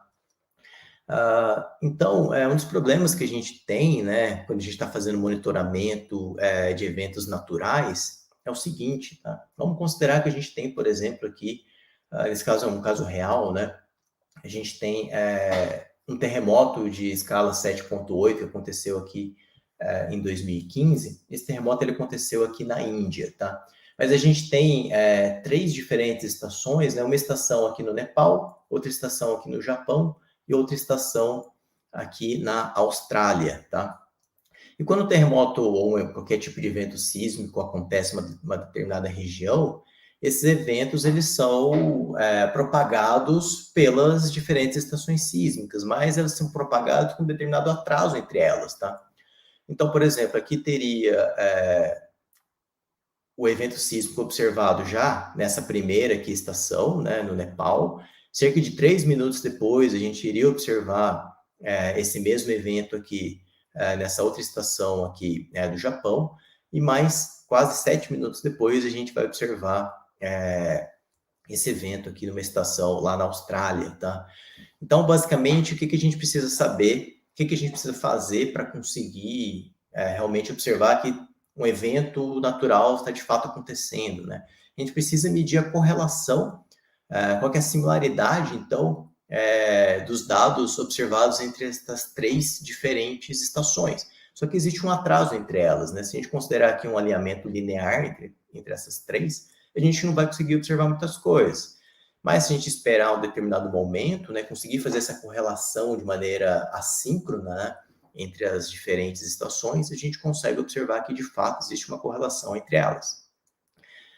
Então, essa foi a principal ideia, né? O principal problema que a gente tem, a gente precisa fazer a correlação assíncrona entre diferentes sinais, e mais do que isso, a gente precisa transformar esses sinais aqui do domínio do tempo, né? A gente precisa, na verdade, fazer um filtro desses sinais também, né? A gente precisa filtrar determinados ruídos que vão acabar atrapalhando quando a gente faz a correlação entre esses sinais.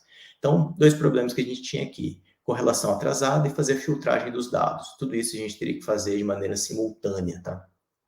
Então, aqui somente exemplificando a questão da correlação entre esses sinais.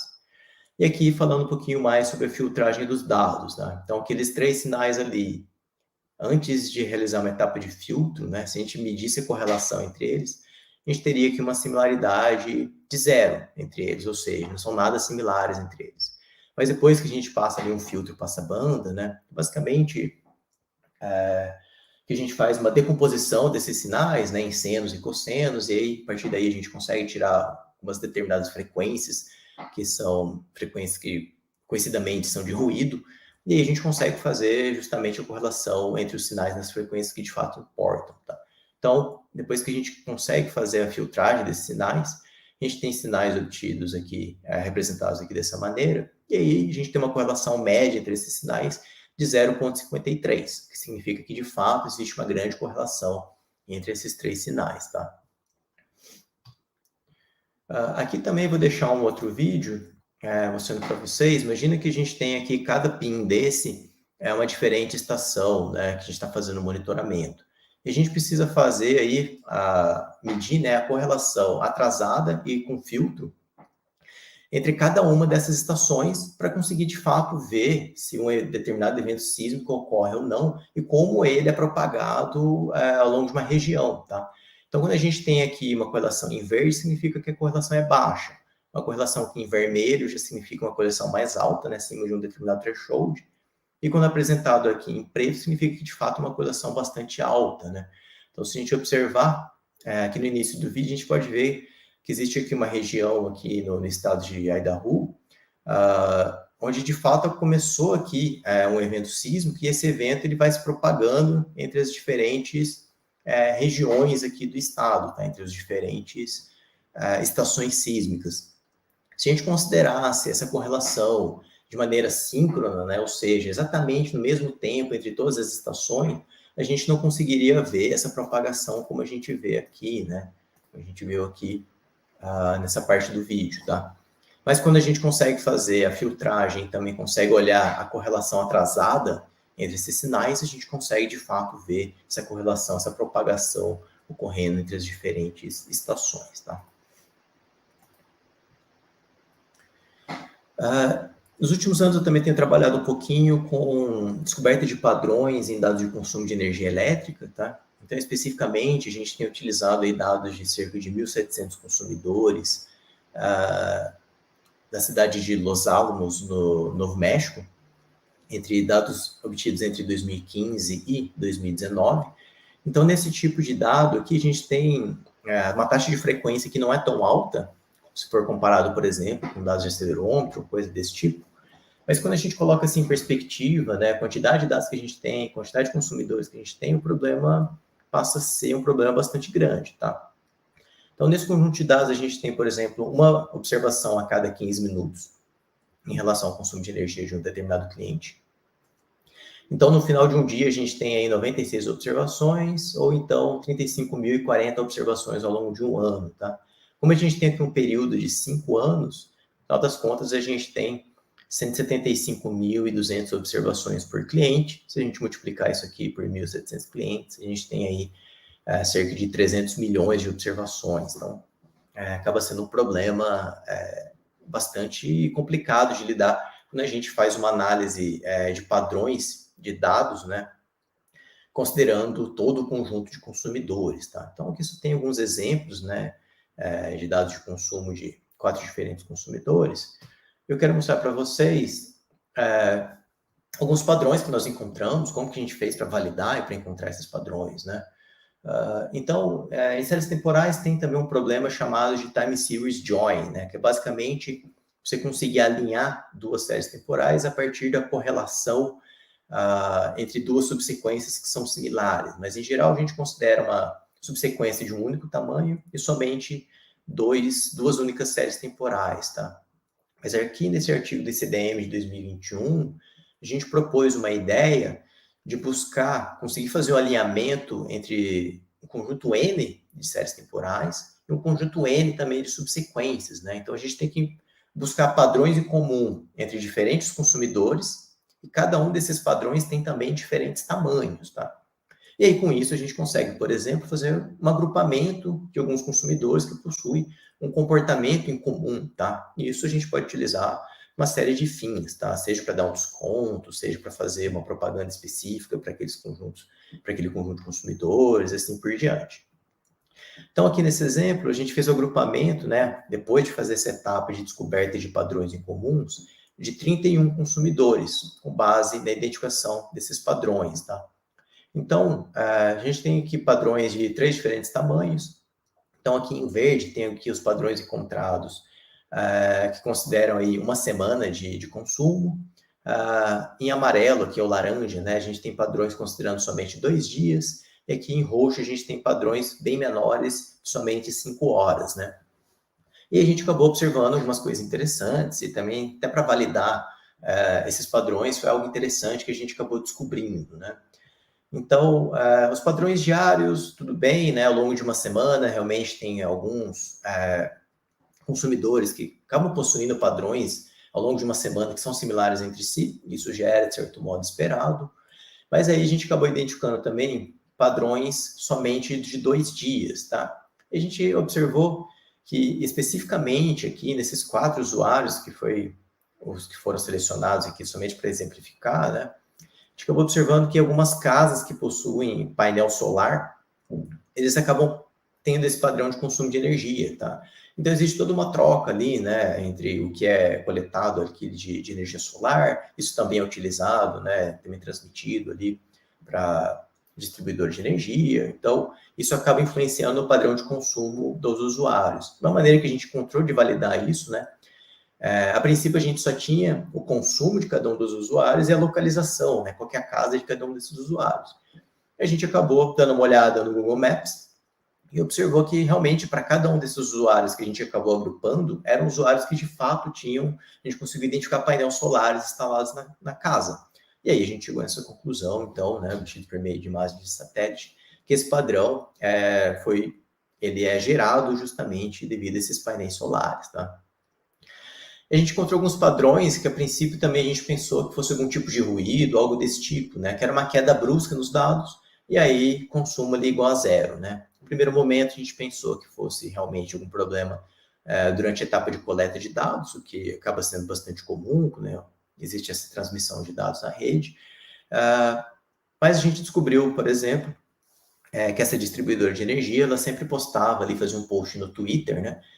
Para indicar quando havia queda de energia, né? E a gente também conseguiu descobrir que realmente, né, nas regiões onde esses consumidores aqui moram, de fato, quando a gente olha aqui, especificamente nessa data, existe ali um tweet indicando que teve uma queda de energia na região desse consumidor, aqui é a mesma coisa para esse consumidor, aqui também é para esse consumidor.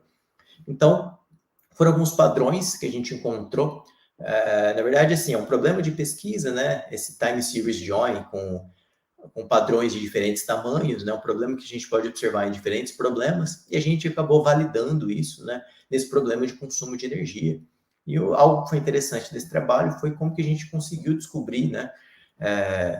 Esses padrões, né? Como que a gente consegue entender esses padrões. Muitas vezes a gente consegue conversar com o especialista, obter essas informações desse especialista, mas algumas vezes nem sempre isso é possível, né? E a gente precisa aí pensar algumas diferentes estratégias para obter essas informações, tá? E aí, na proposta desse algoritmo, para encontrar esses padrões aqui, né? A gente utilizasse um algoritmo de força bruta, né? Que basicamente olha quais são todos os possíveis tamanhos de subsequência, faz um comparativo entre essas subsequências de um consumidor com todos os outros consumidores, Um algoritmo de força bruta para fazer esse tipo de tarefa acabaria ali levando anos para conseguir ser executado, tá? Uma estimativa que a gente faz, obviamente, né? A partir de um conjunto reduzido de consumidores, tá? Mas nesse artigo a gente conseguiu propor aí uma heurística, tá? Baseada em busca, que consegue, por exemplo, descartar algumas subsequências que não levariam a nenhum padrão relevante, tá? E aí a gente consegue realizar essa tarefa aí de extração dessas subsequências e fazer o comparativo entre elas em algumas horas, tá? Dois outros trabalhos que eu vou passar rapidamente aqui com vocês, que é somente trabalhos que estão sendo executados, estão sendo conduzidos ainda, né? São 2 trabalhos realizados aí pelos meus alunos de mestrado, tá?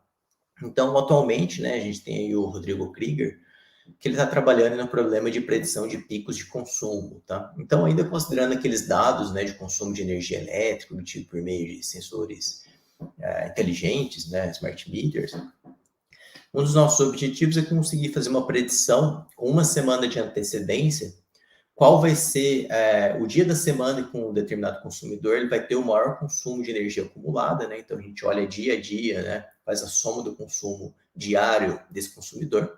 A gente olha com uma semana de antecedência em que dia da semana ele vai ter o pico de consumo, tá? E também qual vai ser esse valor.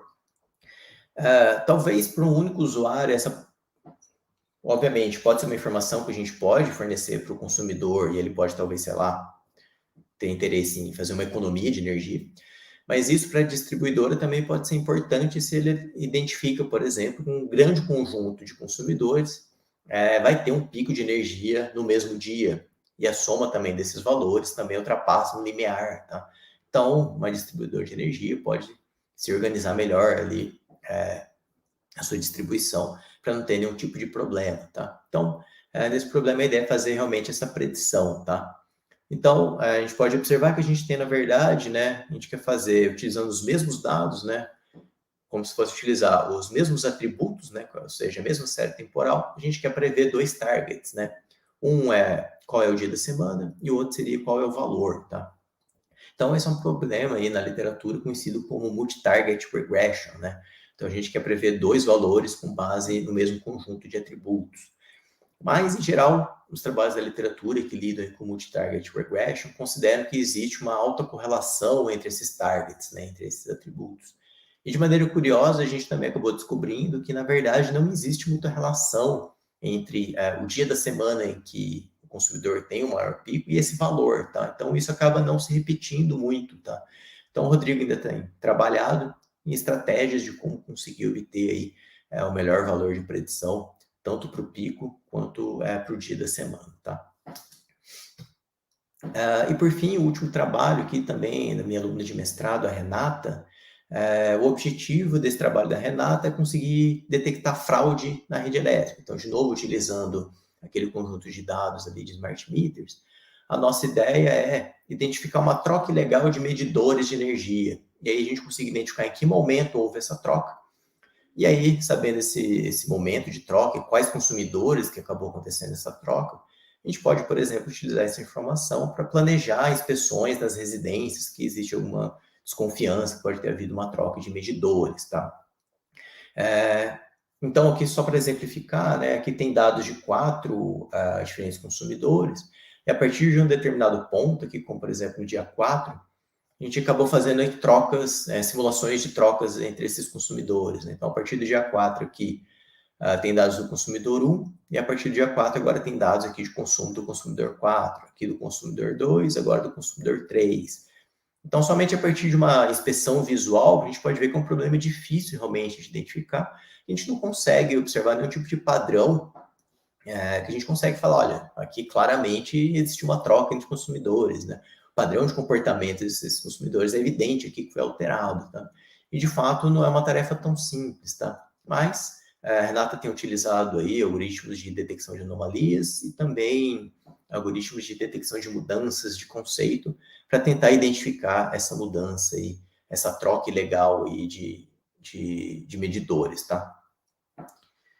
Então, esses são os 2 trabalhos que atualmente tenho trabalhado, né? Os meus alunos de mestrado têm trabalhado envolvendo aí dados de sensores, né? Especificamente os dados de consumo de energia, mas aplicando diferentes estratégias, né? Um aqui com Multi-Target Regression, e aqui aplicando aí algoritmos de detecção de mudança de conceito e também de detecção de anomalias, aplicado num cenário um pouco diferente de onde, de fato, esses métodos são utilizados na prática, tá? Bom, essa era a visão geral que eu queria passar para vocês, tá? Deixo o meu contato aqui, aqui tem o endereço do meu site, para quem quiser dar uma olhadinha, tem aqui alguns contatos, deixei aqui também os meus e-mails de contato, tanto do PPG como o meu e-mail principal aqui da PUC. Então, se você tiver interesse na minha pesquisa, quiser fazer algo mais ou menos nessa linha, ou quiser trocar qualquer tipo de ideia, perguntar sobre um tipo de problema, tá? Estou sempre aberto. Atualmente, eu só estou orientando alunos de mestrado, não estou ainda orientando alunos de doutorado, mas possivelmente em 2024 eu já comece a orientar alunos de doutorado. Então, se por acaso você também se interessou, achou legal aí o que eu tenho feito, por acaso você está no início do seu mestrado ou no meio do seu mestrado e tem interesse em fazer alguma coisa aí junto comigo no doutorado, fique aí à vontade de me mandar uma mensagem e a gente pode conversar. Obrigado, Vinícius. A gente tem algumas perguntas aqui que nós fomos deixando marcadas, na verdade, principalmente sobre a tua pesquisa sobre os sensores para detecção de insetos. Então, acho que a primeira que dá para a gente mostrar aqui, né, Kátia, do Matheus, né, ele perguntou se foram identificadas diferenças nas frequências de batida de asas entre insetos machos e fêmeas, por exemplo. Sim, existe uma diferença clara entre insetos de uma mesma espécie e de sexo diferente, tá? Até por isso que muitas vezes a gente acaba construindo um classificador separado também pelo sexo desses insetos, tá? Eu não me lembro agora de cabeça para confirmar para você se de fato as fêmeas batem asa mais rápido do que os machos, mas isso aí, se você der uma olhadinha, qualquer um dos meus artigos ali que eu deixei como referência, você encontra essa informação, tá? Provavelmente sim, Vinícius. Tô brincando. Deixa eu ver aqui, ó, próximo.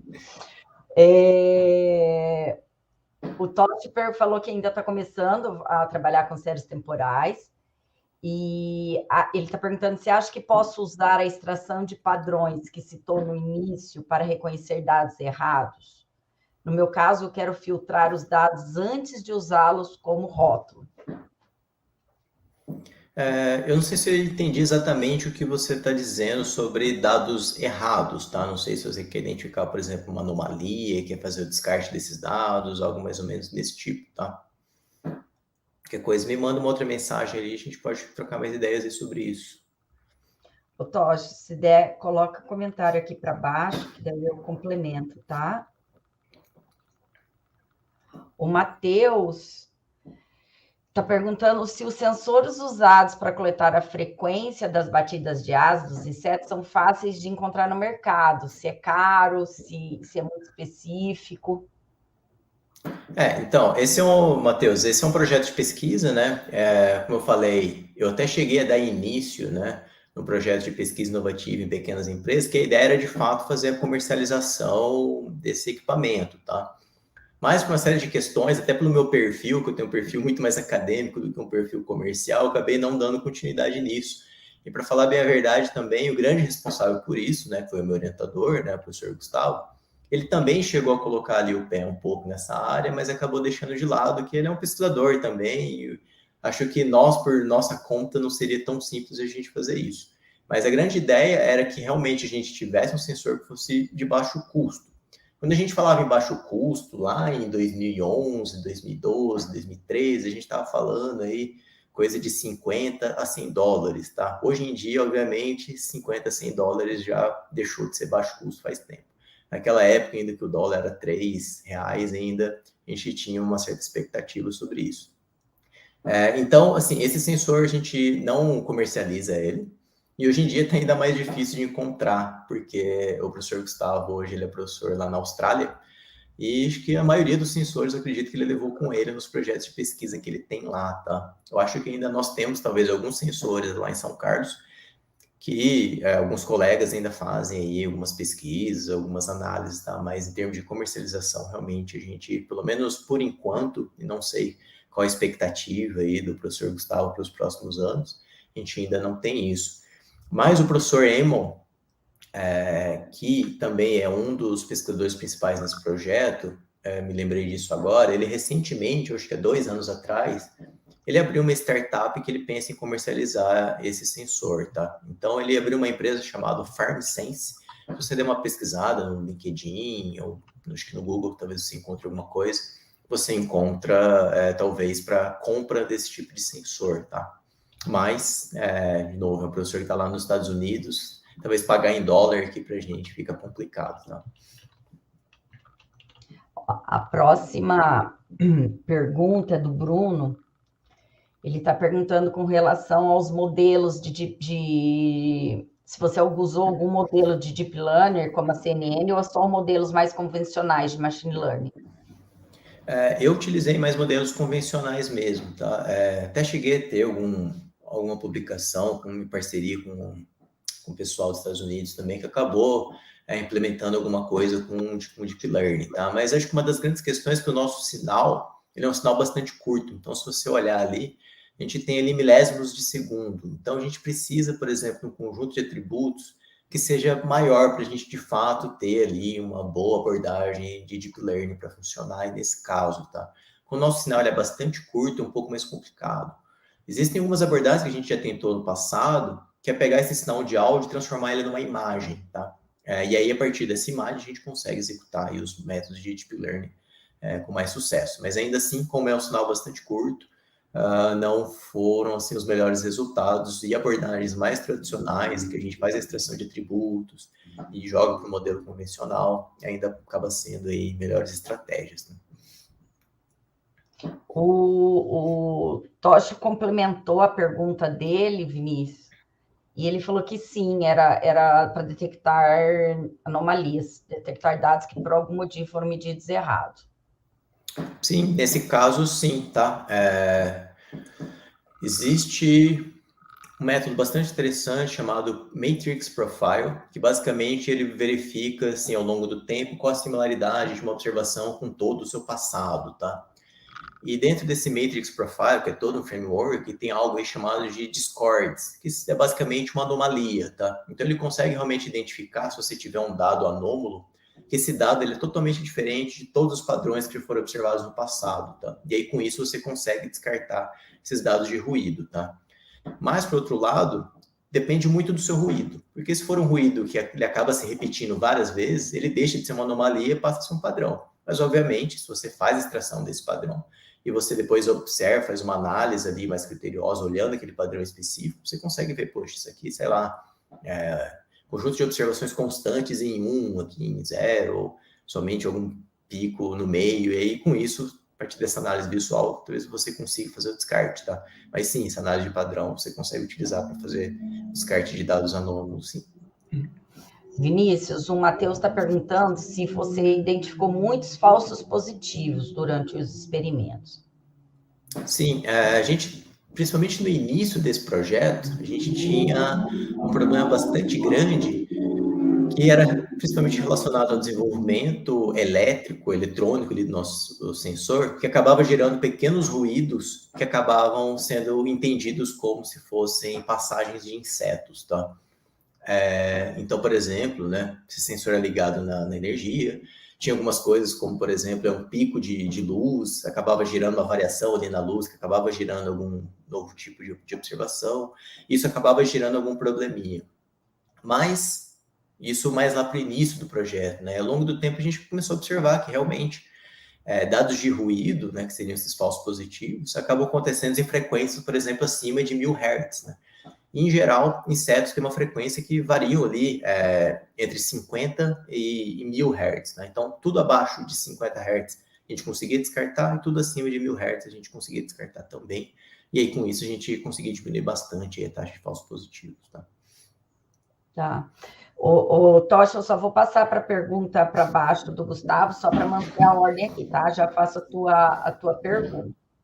O Gustavo está perguntando que além da temperatura que interferia na identificação dos sets, tiveram outras variáveis que interferiram nessa classificação. Se for o Gustavo Sato, um abraço para o Gustavo Sato, que eu acho que foi um colega de mestrado meu.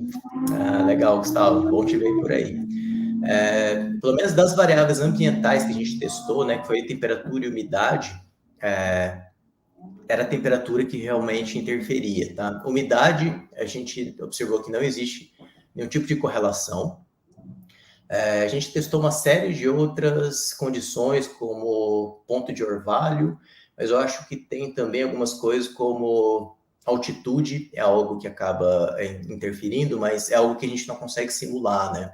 Temperatura ainda a gente conseguiu desenvolver o equipamento que faz a mudança de temperatura. A mudança de umidade foi algo bem complicado para a gente fazer, mas também a gente conseguiu desenvolver um equipamento para isso. Mas algumas outras variáveis já são mais difíceis de simular. Mas, assim, possivelmente existem outras variáveis que são capazes de alterar esse comportamento, né? Até por isso a gente tem que lidar com o problema de mudança de conceito, né? Então, muitas vezes o pessoal fala, poxa, mas simplesmente coloca a variável temperatura no seu modelo, você resolve o problema. Mas não é somente a variável temperatura, né? Existem variáveis aí desconhecidas que acabam alterando aí o comportamento dos dados, que a gente precisa lidar com isso. Gustavo está te mandando um abraço. Valeu, Gustavo. Tem outra pergunta. Sobre o acelerômetro dentro do carro, não depende muito da qualidade do amortecedor do carro? Imagina que cada carro vai dar leitura bem diferente para as mesmas rotas. Ou o sistema é para grandes obstáculos? Boa pergunta. Esse realmente é um questionamento que a gente ouviu bastante, tá? E concordo, e realmente, eu só não diria que a diferença é extremamente grande ou muito grande entre diferentes veículos, tá? Por ter sido realmente um projeto de pesquisa menor e ter ocorrido em um curto espaço de tempo, a gente conseguiu fazer experimentos aí considerando 3 diferentes veículos, né? Então, a gente até chegou a fazer alguns experimentos que a gente treinava o modelo de classificação em um veículo e fazia o teste em outro veículo. Mas eram, de certo modo, veículos parecidos, né? Todos eram veículos hatches, por exemplo, né? Eu lembro até quando eu apresentei esse trabalho numa conferência da Inglaterra, alguém perguntou, poxa, mas se eu tiver um Rolls-Royce, né, o seu detector não vai identificar nada, né? Porque tem um amortecedor do carro é ótimo. Eu fiquei pensando, puxa, né, no Brasil... a chance de alguém ter um carro desse modelo é praticamente impossível, né? Mas enfim, mas sim, existe uma diferença, e o que às vezes a gente pode interpretar como um problema, eu vejo, na verdade, isso como um problema de pesquisa, que a gente deve lidar com isso, tá? Então, de fato, é algo que eu gostaria de pesquisar isso no futuro, tá? Como que a gente consegue lidar com essas diferenças, né, físicas entre os diferentes veículos, para conseguir construir um modelo preditivo que seja capaz de lidar com esses diferentes cenários. Mas existe essa diferença, mas eu diria que não é tão grande quanto a gente imagina, né? E a última pergunta, Vinícius, é da Patrícia. Ela está perguntando se nas suas experiências, se foi possível identificar outras características captadas pelos sensores que contribuíram para o treinamento da máquina e a extração de resultados mais complexos ou completos. Bom, em termos de extração de características, né, a gente trabalhou muito com extração de características que são obtidas em problemas de áudio mesmo, tá? Então, a gente, por exemplo, a gente explorou bastante quais eram os atributos que eram utilizados, por exemplo, para detecção de fala, detecção de dígitos falados, detecção de música. Então, nesse sentido, né, uma série de diferentes atributos, como MFCC, como LSF, LFCC, a gente gerou imagens de espectrograma, e a partir desses espectrogramas extraímos os atributos dos espectrogramas. Então, assim, embora seja um sinal óptico, a gente observou que, de fato, aquilo a gente podia interpretar como áudio, e a partir desse áudio a gente conseguia extrair informações, atributos que podem ser utilizados para fazer classificação de áudio, para fazer essa classificação desse sinal óptico, tá? Mas, entre todos os nossos experimentos, a gente tem alguns artigos que fazem essa comparação entre os diferentes atributos, tá? E, de fato, esses atributos que levam em consideração esse aspecto da frequência fundamental acaba sendo o que apresenta os melhores resultados, tá? Mas, assim, é complicado também a gente pensar, talvez, em abordagens mais complexas, que muitas vezes nos levam a melhores resultados, né? Como, por exemplo, hoje em dia, a gente pode utilizar algoritmos, uma série de algoritmos de Deep Learning para fazer extração de atributos, né? Mas como que a gente, por exemplo, consegue incorporar um algoritmo desse para fazer extração desses atributos em tempo real, né, dentro de uma placa de circuito? Então, a gente precisa conseguir balancear isso também, né? O custo computacional para a gente fazer essa extração de atributos em tempo real, né? E muitas vezes atributos mais simples, né? Uma conversão do sinal ali no tempo para o espectro de frequências e somente observar ali qual que é o pico desse sinal, as posições desses picos. Isso é muito mais barato de fazer e nos permite fazer isso em tempo real, tá? Então, quando a gente está lidando assim num problema que a gente tem restrições de memória, tá? Porque essas placas de circuito, elas têm pouca memória, são coisas assim de, sei lá, 256K. A gente tem problemas de bateria, então não tem nada que pode ser muito custoso, assim, em termos de um custo de processamento intenso para realizar uma determinada tarefa. E a gente tem um custo de resposta mesmo, né? Existem os processadores desses equipamentos também não são, assim, processadores muito potentes, né? Obviamente, né, comparado com o passado, né, a gente tem coisas incríveis hoje, mas mesmo assim, executar um algoritmo de Deep Learning, que é um algoritmo bastante complexo, que demanda bastante tempo, é mais complicado. Então, para problemas como esses, né, muitas vezes uma abordagem mais simples é melhor, tá? Por mais que talvez a gente não tenha ali o resultado de 100%, tá? O que é bastante difícil em qualquer problema de aprendizagem de máquina. Mas, mesmo tendo esses atributos simples, a gente consegue ter aí boas taxas de acerto, tá? Vinícius, o pessoal está parabenizando. O Biluca mandou parabéns para você. O Cristiano também gostou muito da apresentação. Parabéns pelos trabalhos. O Carlos está agradecendo aí pela excelente palestra. E a Patrícia também está mencionando aqui o trabalho incrível e instigante do que você vem fazendo, tá? E agradecendo aí pela apresentação. O Matheus também está agradecendo pela apresentação. O Toshi também está agradecendo. Eu vou aproveitar os recados aqui nessa mesma linha, agradecer a sua colaboração aí com o Fórum, pela palestra dessa noite. E está representando aí a PUC, primeiro de outras palestras que virão aí da PUC em colaboração com o Fórum. Desejar boa noite para todo mundo. Até a próxima semana. Você ia falar alguma coisa, Roberto? Semana que vem a gente vai ter, né, uma dobradinha da PUC da semana, vamos ter um outro colega, então já marquem aí, já ativem o vídeo, o lembrete. E obrigado, Vinícius, obrigado por aceitar o nosso convite e por trazer, para falar um pouquinho das suas pesquisas aqui com a gente. Né, o contato está aqui, então, quem tem interesse no tema, né, o Vinícius colocou ali que ele orienta mestrado, mas se você tiver interesse no doutorado, acho que também dá para procurar por uma coorientação, né, Vinícius? Já dá para fazer parceria. Então, obrigado novamente e uma boa noite. Obrigado, Roberto. Obrigado, Cássio, pelo convite. Estou sempre à disposição e um abraço aos colegas que apareceram por aqui, tá? Tchau, tchau. Tchau, tchau.